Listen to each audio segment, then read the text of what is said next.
All right, Elon Musk just sat down with Jordan B. Peterson for a 2-hour interview, watched all of it, and I figured I could go through some of the biggest takeaways. Honestly, I kind of recommend watching it almost in reverse order because the entertainment of the content is definitely very, very low at the beginning and then slowly kind of rises through the end.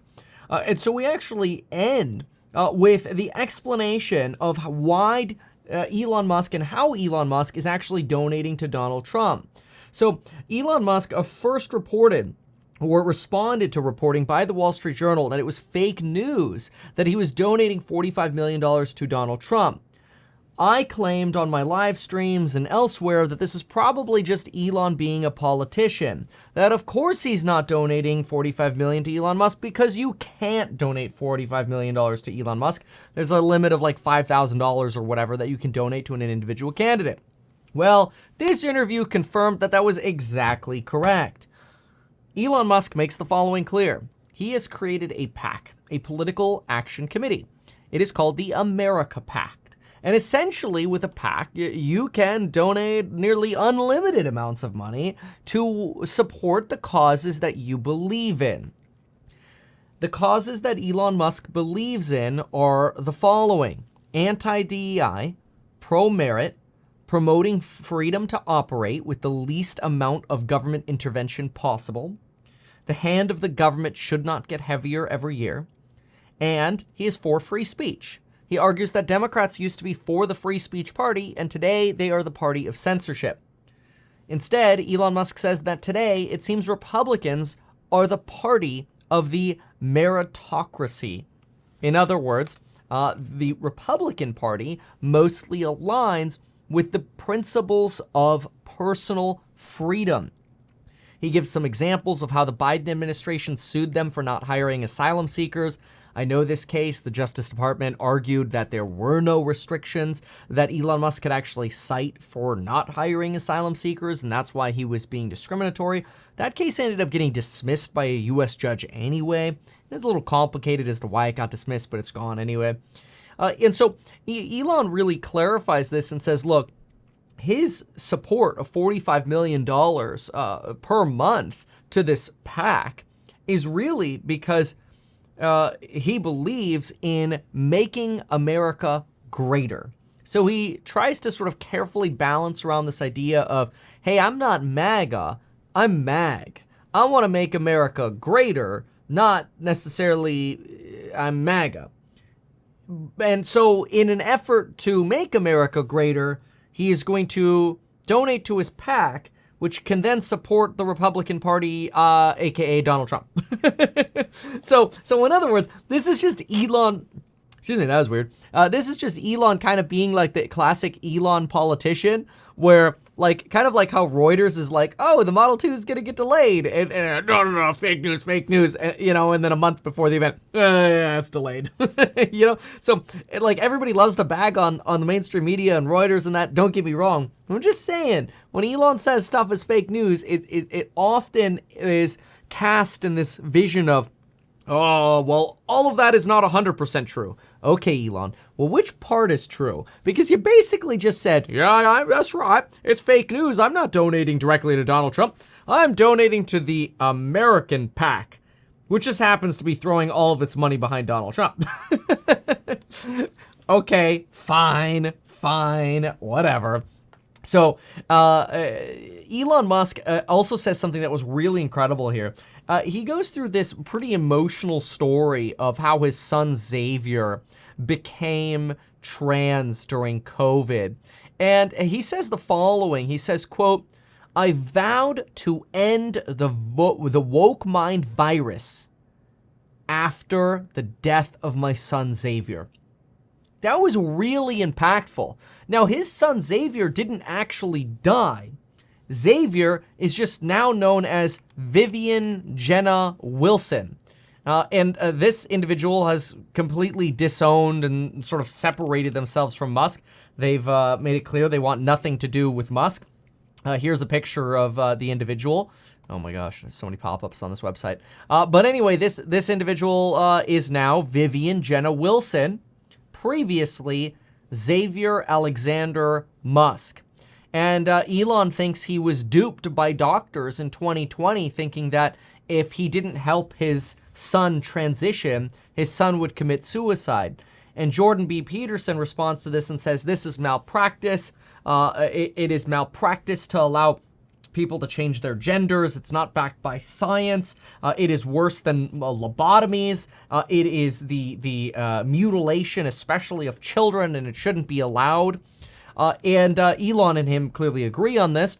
And Elon suggests, yeah, this is basically, these are not puberty blockers. They're basically just sterilization drugs. Peterson is under the impression that the underlying depression issue should be solved, not gender change or a want for gender changing that could potentially lead to an increased risk of suicide. Anyway, Elon Musk very emotionally here talks about how he lost his son and how they call it dead naming in the trans community when you refer to somebody as their old name, because his son Xavier is now dead. He lost his son. And after that, he said that, quote, I vowed to end the woke mind virus after that. And of course, that refers to this. So really intense, pretty dramatic. And it's not the only thing that was said, but we got a lot here about Elon's politics, where he stands. So again, pro sort of limited government freedom and getting government out of people's individual lives and liberties. So what's fascinating here is he also talks about having talked to Gavin Newsom in California and said, look, if you pass this new law that essentially prevents schools from being required to tell a parent that their child is wanting to basically transgender themselves or get gender affirming care, or, you know, they're gay or lesbian or whatever, they have some kind of, preference that is different from being essentially heterosexual before 18, then if you sign that, I'm leaving and I'm taking all my companies out of California. Gavin Newsom knew about that, Elon Musk says. Newsom signed that law into effect. And sure enough, you got the announcement that SpaceX will be leaving California. The vast majority of this discussion, probably 90% of it, was about kind of complaining about OpenAI and then philosophy. Except it was mostly Jordan B. Peterson's philosophy. And some of it, actually a lot of it, quite frankly, seemed like it was just like way above the philosophy level that Elon's on. I think most of us are like here on philosophy. Elon's like here on philosophy, so like kind of close to us. And then you've got Jordan, who's just like off the screen on philosophy. And so most of the conversation was somewhat awkward in that sense. Some people I know, I think, really enjoyed it, but I think that's probably like the 5% of people who are watching. So I'm just going to go to some bottom lines that I heard, which were things like Tesla's an AI company disguised as a car company. OpenAI was supposed to be open source, but hey, you could either be a spectator or a participant. He thinks people should trust him because he's done good before, but obviously don't trust him blindly. He says it would be terrible to suggest we should have fewer humans. He says he read a lot of religious texts when he was a child. We've heard a lot of this stuff before. Hitchhiker's Guide to the Galaxy. We don't even know to ask the right questions, blah, blah, blah, blah. This was an interesting one. He says he would rather have meaning in his life than happiness because to him, meaning begets happiness. Thought that was an interesting line. Thought it was also interesting that he said having a kid is a vote for the future and that he has 12 children. And in other news, Ethereum spot ETFs will be starting trading tomorrow.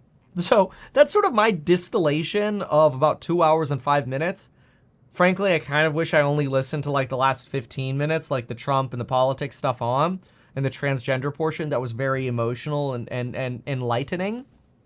I certainly learned perspectives here that I hadn't considered previously, so I found that fascinating. Anyway, if you like learning perspectives, make sure you're part of the Meet Kevin programs on Building Your Wealth over at meetkevin.com. Learn more about stocks, long-term investing, short-term investing, trading, the trends that I'm seeing, real estate investing, zero to millionaire real estate investing. This morning on our course member live stream, we even went through an analysis on mini analysis on a deal we bought for House Hack. It's like, here's the address, here's the property, and we're going through it.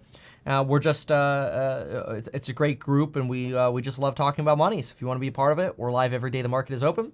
And so with that said, thank you so much for watching. I'm gonna push the button. Even though I'm a licensed financial advisor, real estate broker, and becoming a stockbroker, this video is neither personalized financial advice nor real estate advice for you. It is not tax, legal, or otherwise personalized advice tailored to you. This video provides generalized perspective, information, and commentary. Any third-party content I show should not be deemed endorsed by me. This video is not and shall never be deemed reasonably sufficient information for the purpose of evaluating a security or investment decision. Any links or promoted products are either paid affiliations or products or services which we may benefit from.